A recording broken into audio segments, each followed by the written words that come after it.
Hello दोस्तों, तो कैसे हैं आप सभी लोग। आप सभी का एक बार फिर से स्वागत है हमारे यूट्यूब चैनल में। और आज के इस वीडियो में हम लोग डिस्कस करने वाले हैं बीसीसी पैरामेडिकल 2025 के लिए बायोलॉजी का 20 मोस्ट इम्पोर्टेंट क्वेश्चन। और ये हमारा पार्ट 6 होने वाला है। पार्ट 1 to 5 जो है वो हम रिकॉर्ड कर चुके हैं और इसका लिंक आपको डिस्क्रिप्शन में मिल जाएगा। अगर आप लोग अभी तक पार्ट 1 से लेकर 5 तक नहीं देखें तो आप डिस्क्रिप्शन में जाके वो देख सकते हैं। और डिस्क्रिप्शन में एक और लिंक होगा हमारे टेलीग्राम चैनल का। तो जिनको भी ये पीडीएफ नोट्स चाहिए तो वहाँ डिस्क्रिप्शन में आप टेलीग्राम चैनल ज्वाइन कीजिए, वहाँ पे पीडीएफ मिल जाएगा। तो चलिए शुरू करते हैं क्वेश्चन नंबर 1। क्वेश्चन नंबर 1 बहुत ही इजी क्वेश्चन है। कह रहा है कि मोल्स हाफ लीफ एक्सपेरिमेंट जो है क्या प्रूव करता है। Moles half leaf experiment prove that dash is essential for photosynthesis. यानी कि मोल्स जो हाफ लीफ वाला एक्सपेरिमेंट किया था उससे क्या प्रूफ होता है, फोटोसिंथेसिस के लिए कौन सा चीज़ ज़रूरी है, क्लोरोफिल, वाटर, लाइट, CO2। तो हम लोग को पता है फोटोसिंथेसिस के लिए तो चारों चीज़ ज़रूरी है। लेकिन इस एक्सपेरिमेंट से क्या प्रूफ हुआ था, तो इस एक्सपेरिमेंट से तो प्रूफ हुआ था कि CO2 ज़रूरी होता है फोटोसिंथेसिस के लिए। क्लियर हो गया। चलिए क्वेश्चन नंबर 2 बहुत ही इजी क्वेश्चन है। कह रहा है कि in the chromatogram a pigment forms bright और blue green colour that pigment. यानी कि ये सिंपल पूछना चाह रहा है कि ब्राइट और ब्लू ग्रीन कलर किस पिगमेंट का होता है। तो ये लोग आप तो पढ़े होंगे, क्लोरोफिल ए का जो है कलर ब्राइट ब्लू ग्रीन होता है। क्लोरोफिल बी का क्या कलर होता है, येलो ग्रीन होता है। क्लोरोफिल बी का येलो ग्रीन, इसका येलो होता है। और कैरोटेनॉइड का येलो ऑरेंज होता है। ये तो पढ़े होंगे ना। तो चलिए चारों कलर आपको पता चल गया। अगला क्वेश्चन पढ़ते हैं, क्वेश्चन नंबर 3। ये भी बहुत ही इजी क्वेश्चन है। कह रहा है what is the site of light dependent reaction. यानी कि देखिए पहला है W, Y, Z और X। इस चारों में किस जगह पे ऐसा रिएक्शन होता है जिसके लिए लाइट का ज़रूरी है, मतलब लाइट पे डिपेंडेंट रिएक्शन किस रीजन में होता है। देखिए W है क्या, पहले ये बताइए W क्या है। W तो हमारा थैलेकॉइड है ना, जिसका ग्रुप को ग्रेनम बोलते हैं, ग्रेनम जो भी बोलिए। तो थैलेकॉइड में ही तो लाइट रिएक्शन होता है, यानी कि हमारा आंसर तो W आ जाएगा। सिंपल है। क्लियर हो गया। चलिए क्वेश्चन नंबर 4। ये देखिए मल्टी कॉन्सेप्ट क्वेश्चन, इससे आपको बहुत चीज़ क्लियर होगा। कह रहा है कि कॉलम 1, 2 और 3 तीन मैच करना। अभी तक आप लोग 2 मैचिंग पढ़े थे, अब 3 मैचिंग वाला है। और ऐसा नहीं कि ये हार्ड क्वेश्चन है, हार्ड क्वेश्चन नहीं कह सकते, क्वेश्चन ईजी है। आपको कॉन्सेप्ट आता है तो, अगर कॉन्सेप्ट नहीं आता है तो क्वेश्चन तो हार्ड लगेगा ही लगेगा ना। और एग्ज़ाम में इससे बहुत ही इजी क्वेश्चन आएगा। ये तो हम इसलिए करवा रहे हैं क्योंकि एक क्वेश्चन से आपका 5-6 कॉन्सेप्ट क्लियर हो जाए, इसलिए हम कराना चाह रहे हैं। नहीं तो क्वेश्चन तो ऐसा आएगा कभी नहीं आएगा, बहुत एक एक लाइन का आएगा, ऐसा ऐसा क्वेश्चन आएगा। देखिए ये सब टाइप का आएगा, ये आएगा क्वेश्चन, ये आएगा, ये आएगा। लेकिन इससे आपको बहुत चीज़ सीखने को मिलेगा। चलिए पहला पढ़ते हैं, क्लोरोफिल ए। क्लोरोफिल ए जो है क्या है, पिक 680 नैनोमीटर, एसेसरी पिगमेंट है, चीफ पिगमेंट है कि 700 नैनोमीटर। ये तो जानते हैं क्लोरोफिल ए तो चीफ पिगमेंट है, यानी कि ए का C होना चाहिए। तो ये देखिए बस यहीं से तो आंसर बन गया। ए का क्या होगा, C होगा, यहीं से आंसर आ गया। लेकिन अब पूरा आपको समझाते हैं। ए का C है, ए का क्या हो गया C। दूसरा, अब इस चारों में से पढ़िए क्लोरोफिल ए के बारे में कौन सा सही है। तो अभी पढ़े हैं क्लोरोफिल ए के बारे में कि ब्लू ग्रीन कलर का होता है। क्लोरोफिल इसका मतलब 1 का C हो जाएगा और इसका 3 हो जाएगा। तो ये ऑप्शन हो गया। अब सेकंड का है फोटोसिंथेसिस, फोटो सिस्टम 1। तो फोटो सिस्टम 1 तो हम लोग को पता है 700 नैनोमीटर पे काम करता है, यानी कि 2 का क्या हो जाएगा, D हो जाएगा। उसके बाद चौथा है, देख लीजिए कि present in both grana and stroma lamina. हाँ ये बात भी सही है। तो 2 का D हो जाएगा और 4 हो जाएगा। उसी तरह 3 फोटो सिस्टम 2 जो है 680 नैनोमीटर पे काम करता है, तो 3 का हो जाएगा A, 3 का A।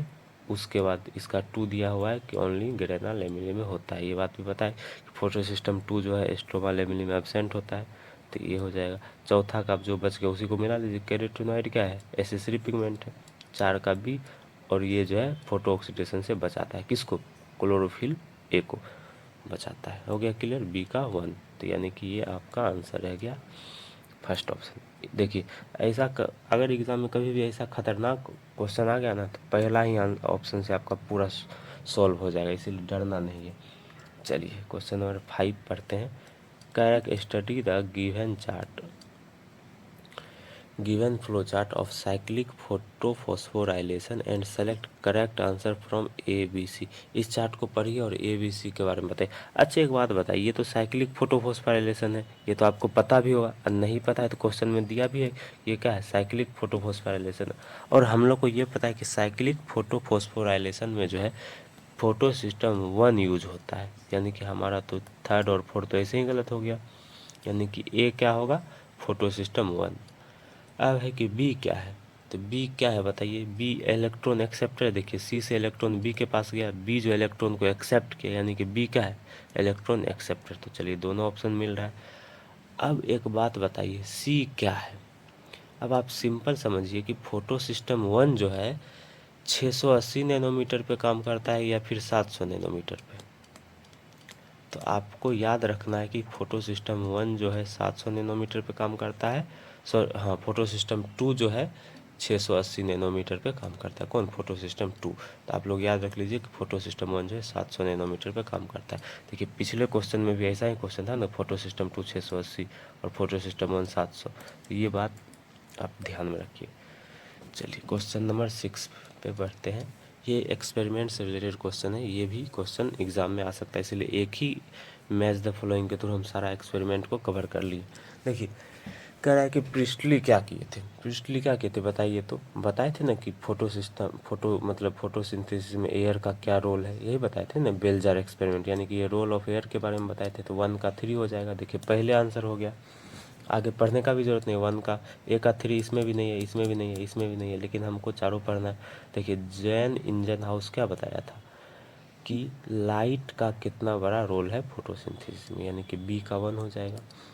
इंगलमैन, TW इंगलमैन क्या बताए थे, TW इंगलमैन बताए थे कि लाइट जो है, मतलब लाइट जब टूटेगा, यानी कि अगर ये वाइट लाइट जाता है, एक मिनट हम यहाँ पे वाइट लाइट बनाते हैं, अगर वाइट लाइट ब्रेक करता है किस में, विबज्योर में, तो अब उतना कलर से बनाएंगे टाइम लगेगा, इसलिए मान लीजिए VIBGYOR, violet, indigo, blue, green, yellow, orange, red, VIBGYOR में टूटता है। तब बताए थे कि कौन सा कलर ज़्यादा फोटोसिंथेसिस में, यानी कि रेड और ब्लू लाइट जो है बहुत ज़्यादा मतलब फोटोसिंथेसिस में हेल्प करता है। तो यानी कि ये जो बताए थे, क्या बताए थे, एक्शन स्पेक्ट्रम के बारे में बताए थे नहीं, यानी कि सी का 2। और डी कॉर्नेलियस वॉन नील क्या बताए थे, ये क्या बताए थे बताइए कि H2O अगर है तो ये ऑक्सीजन डोनर है, और H2S में ये सल्फर डोनर, यानी कि ये बताए थे role of suitable oxidisable compound, ये बताए थे ना। डी का 4 आंसर आ गया, क्लियर है। क्वेश्चन नंबर 7 कह रहा है कि the breaking of carbon carbon bond of complex compound, यानी कि बहुत मानिए कम्प्लेक्स कंपाउंड है, यानी कि ग्लूकोज मान लीजिए C6H12O6, यानी कि 6 कार्बन, 1 2 3 4 5 6 ग्लूकोज है। अब इसमें से कार्बन कार्बन के बॉन्ड को तोड़ने के बाद एनर्जी निकलता है, release of considerable amount of energy. इस प्रोसेस को क्या बोलते हैं, इसको तो रेस्पायरेशन बोलते हैं। क्लियर हो गया।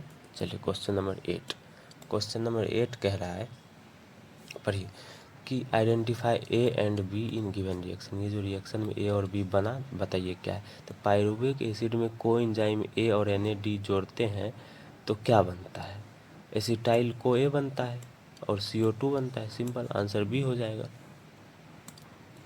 चलिए क्वेश्चन नंबर 9, क्वेश्चन नंबर 9 कह रहा है enzyme isolate from thermophilic organism, ऐसा ऑर्गेनिज्म जो बहुत हाई टेम्परेचर में रहता है, उसमें से अगर जो इंजाइम निकालेंगे तो वो इंजाइम क्या शो करेगा, थर्मल स्टेबिलिटी शो करेगा, सिंपल। क्लियर हो गया। चलिए अब आपको लग रहा होगा get damage at above 40 degree Celsius, आप पढ़े होंगे कोई भी इंजाइम है 40 डिग्री सेल्सियस के बाद ब्रेक हो जाता है, डैमेज होता है, बात सही है। 40 डिग्री सेल्सियस के बाद जनरली नॉर्मल एंजाइम क्या है, डैमेज हो जाता है, लेकिन ऐसा एंजाइम जो हम थर्मोफिलिक ऑर्गेनिज्म से निकालेंगे वो एंजाइम जो है डैमेज नहीं होगा, वो एंजाइम स्टेबिलिटी शो करेगा 40 डिग्री के बाद भी। चलिए क्वेश्चन नंबर 10, क्वेश्चन नंबर 10 भी मल्टी कॉन्सेप्ट वाला क्वेश्चन है। कह रहा है कि चारों में से मतलब ए को पढ़िए और चारों बताइए कि ए का कौन सही है, बी के लिए कौन सही है, सी के लिए कौन सही है, और बस सी तक ही है। तो चलिए पढ़ते हैं। कह रहा है कि catalyse the transfer of group other than hydrogen. देखिए अगर हाइड्रोजन को ट्रांसफ़र करता है तो उसको बोलते हैं ऑक्सीडो रिडक्टेज, क्योंकि ऑक्सीडेशन रिडक्शन होगा, क्योंकि हाइड्रोजन को ट्रांसफ़र करेगा तो ऑक्सीडेशन रिडक्शन होगा ना। लेकिन हाइड्रोजन को छोड़ के किसी और को ट्रांसफ़र करे तो इस एंजाइम को ट्रांसफरेज बोलते हैं, यानी कि फर्स्ट और थर्ड तो गलत हो जाएगा। दूसरा है catalyse remove of group from substrate by mechanism other than hydrolysis, यानी कि दो में मानिए कि कोई ग्रुप को रिमूव करना है, कोई कंपाउंड है, ठीक है, इसमें से किसी ग्रुप को रिमूव करना, और ये रिमूव का जो प्रोसेस है ये हाइड्रोलाइसिस के अलावा वाला प्रोसेस है, तो इसको क्या बोलते हैं, लाइज बोलते हैं। किसी भी चीज़ को तोड़ना को लाइज बोलते हैं। तीसरा है catalyse the linking of two molecule, यानी कि जोड़ने का काम करे, तो जोड़ने का काम कौन करता है, लाइगेज करता है, तो ऑप्शन नंबर सेकेंड हो जाएगा करेक्ट आंसर। क्लियर है। चलिए 11 नंबर पढ़ते हैं। 11 नंबर कह रहा है कि मतलब आप सीक्वेंस में बताइए कि give the order in which electron movement occur in mitochondria, यानी कि जिस तरह से इलेक्ट्रॉन मूवमेंट होता है माइटोकॉन्ड्रिया में वो ऑर्डर आप बताइए। तो आपको पता है कि FMN सबसे पहले, फिर FES, फिर यूबिक्विनोन, फिर साइटोक्रोम बी, इस तरह से इलेक्ट्रॉन का मूवमेंट होता है। क्लियर है। 12 नंबर कह रहा है कि calculate the net gain of ATP for every glucose molecule, sorry calculation of net gain ATP for every glucose molecule oxidise is theoretical calculation. हाँ, अगर हम निकालते हैं कि एक ग्लूकोज से जो है 38 ATP आता है, तो ये तो थियोरेटिकल है ना, असली में थोड़े 38 वो आता है। लेकिन क्योंकि कुछ जन्य मानिए कि ग्लूकोज से ATP बनने में बहुत सारा रिएक्शन का ज़रूरत पड़ता है, माने बीच में कोई सबस्ट्रेट ही नहीं मिला तो रिएक्शन नहीं हो पाएगा, तो यानी कि ATP अगर थियोरेटिकली कैलकुलेट करेंगे तब तो 38 आएगा, असली में 38 नहीं आता। अगला during break down of glucose sequential orderly functioning pathway is not necessary, कह रहा है कि जब ग्लूकोज टूटेगा तो सीक्वेंस में पाथ हो ऐसा ज़रूरी नहीं है, ये तो गलत है ना, सीक्वेंस में होना ज़रूरी है ना। अब मानिए ग्लूकोज से ग्लूकोज 6 फॉस्फेट बनना ज़रूरी है, इससे फ्रुक्टोज 6 फॉस्फेट बनना ज़रूरी है, ये सब सीक्वेंस में रिएक्शन होना ज़रूरी है ना, ये कह रहा ज़रूरी नहीं है, तो गलत हो गया, यानी कि assertion is correct, reason is not correct, option number second. Clear हो गया। चलिए क्वेश्चन नंबर 13 पढ़ते हैं। कह रहा है आइडेंटिफाई द मैच 1 2 3, फिर 3 वाला कॉलम मैच है, तो कह रहा है कि पीसीटी क्या होता है बताइए। आप लोग तो पढ़े होंगे ना कि पीसीटी का क्या काम है। तो पीसीटी में ब्रश बॉर्डर होता है ना, ब्रश बॉर्डर होता है ना पीसीटी में, ताकि एब्जॉर्ब कर सके फिल्ट्रेट को, यानी कि 1 का C होगा, उसके बाद इधर पढ़िए कंसंट्रेशन ऑफ यूरिन नहीं, main area of tubular secretion. हाँ, पीसीटी ही main area of tubular secretion, यानी कि 1 का C और 2, तो 1 का C और 2 इसमें भी है, 1 का C और 2 इसमें भी, 1 का C और 1 है, तो ये गलत हो गया, और 1 का C 4 है, ये भी गलत हो गया, यानी 1C2 हो गया। अब सेकेंड का पढ़ते हैं। लूप ऑफ हेनली का बात किया, हेनली लूप क्या होता है। अच्छा ये देखिए, ये किडनी है, मान लीजिए ये हमारा किडनी है, किडनी का आउटर पार्ट को बोलते हैं कॉर्टेक्स, क्या बोलते हैं, कॉर्टेक्स, और इनर पार्ट को बोलते हैं मेडुला।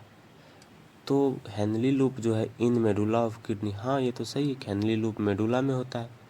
हेनली लूप कॉर्टेक्स में क्या होता है, पीसीटी होता है, डीसीटी होता है, ये सब होता है ना कॉर्टेक्स में, लेकिन हेनली लूप तो मेडुला में था, यानी कि 2 का A होगा, तो 2 का A इसमें भी है, और ये तो गलत हो गया, यानी कि थर्ड ऑप्शन सही हो जाएगा। अब आगे भी पढ़ लेते हैं। कंसंट्रेशन ऑफ यूरिन, हाँ पीसीटी में यूरिन का कंसंट्रेशन होता है 2A1, तो ये हो गया। अब डीसीटी भी कहाँ होता है, मेडुला में ही होता है, यानी कि थर्ड का क्या होना चाहिए, डी, थर्ड का डी डी डी थर्ड का डी, नहीं पीसीटी तो, अच्छा हाँ सॉरी, हाँ ये तो बताए थे ना कि कोटेक्स में डीसीटी और पीसीटी होता है, यानी कि डीसीटी कहाँ पे होगा, कोटेक्स में होगा, थर्ड का क्या हो जाएगा, डी, थर्ड का डी है यहाँ पे, हो गया। और इसका 4 दिया हुआ है कंडीशनल रीअब्जॉर्प्शन, हाँ कंडीशनल रीअब्जॉर्प्शन वाटर और साल्ट का कहाँ पे होता है, डीसीटी में, ये भी सही हो गया। अब 4 का बोमेंस कैप्सूल जो है सिंपल स्क्वामस एपिथेलियम उसमें होता है, और इसका जो है अल्ट्रा फिल्ट्रेशन काम होता है, यानी कि यही अपना सही आंसर है। क्लियर हो गया। चलिए क्वेश्चन नंबर 14 कह रहा है कि ascending and descending limb of loop of Henle are permeable for, देखिए असेंड, ये हेनली लूप है मान लीजिए, ये है असेंडिंग और ये है डिसेंडिंग। डिसेंडिंग वाला वाटर के लिए परमिएबल होता है, डिसेंडिंग वाला किसके लिए, डिसेंडिंग वाला वाटर के लिए, और असेंडिंग वाला सॉल्ट के लिए। सॉल्ट यानी कि NaCl, NaCl क्या है, सॉल्ट है, यानी कि NaCl और वाटर हो जाएगा आंसर सेकंड। क्लियर हो गया। चलिए 15 नंबर कह रहा है glomerular filtrate contains. Glomerular filtrate में क्या होता है बताइए।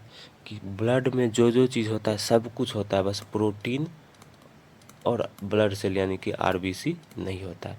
यानी कि प्लाज्मा होता, प्लाज्मा विदाउट प्रोटीन, ये तो सही बात है। प्लाज्मा विदाउट शुगर ऐसा तो थोड़े पढ़े, प्रोटीन के बिना होता है नहीं। प्रोटीन और आरबीसी नहीं होता, उसके अलावा सब होता है, यानी कि शुगर भी होता होगा। ब्लड विथ प्रोटीन, प्रोटीन तो होता ही नहीं है।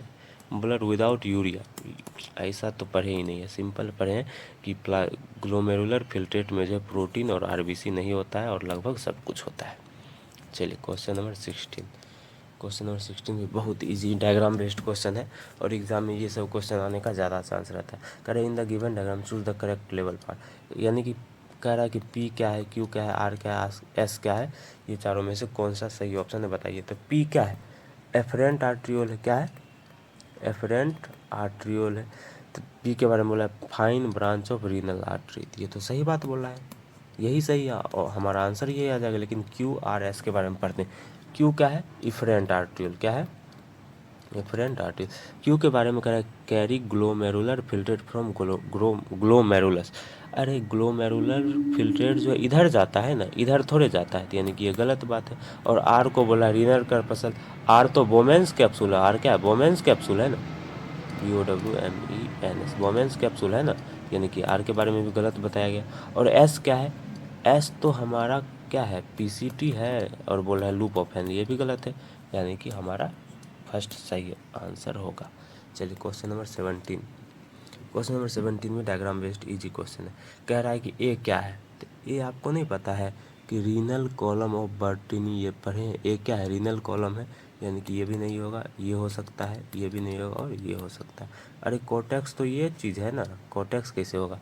अब अगला है बी क्या है, तो बी क्या है बताइए। मेडुलरी पिरामिड नहीं दिख रहा है, ये पिरामिड जैसा, यानी कि बी क्या है, मेडुलरी पिरामिड, ये हो सकता है, ये नहीं, ये मेडुलरी पिरामिड हो सकता है लेकिन थर्ड ऑप्शन ही गलत है, और मेडुलरी पिरामिड ये भी हो सकता है। चलिए सी के बारे में बताइए, सी क्या है। सी, इसको मिटाते हैं तब आपको अच्छे से दिखेगा।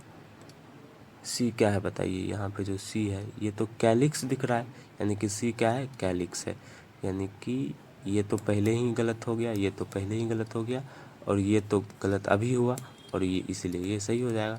लेकिन डी के बारे में भी देख लीजिए, डी क्या है, रीनल पेल्विस नहीं है। हाँ तो डी रीनल पेल्विस बिल्कुल है। चलिए हो गया। क्वेश्चन नंबर 18 कह रहा है कि part of cardiac output supplied to kidney, यानी कि अगर मानिए हार्ट है, हार्ट अच्छे से बना लेते हैं, मानिए ये हमारा हार्ट है, ये जो है ना हार्ट का जो वेंट्रिकल है ये थोड़ा ज़्यादा मोटा होता है, ये हमारा हार्ट है। तो इसमें से जो ब्लड निकलता है 5 लीटर, इसका कितना परसेंट जो है किडनी में जाता है। तो हम लोग जानते हैं कि 1/5 जो है किडनी में जाता है, यानी कि 100/5 यानी कि 20% कहाँ जाता है, किडनी में जाता है, इसलिए ऑप्शन हो जाएगा सेकेंड। क्लियर हो गया। चलिए क्वेश्चन नंबर 19 पढ़ते हैं। 19 तो आपको देखने में थोड़ा खतरनाक लग रहा होगा लेकिन इजी क्वेश्चन है, क्वेश्चन पढ़िएगा तब तो।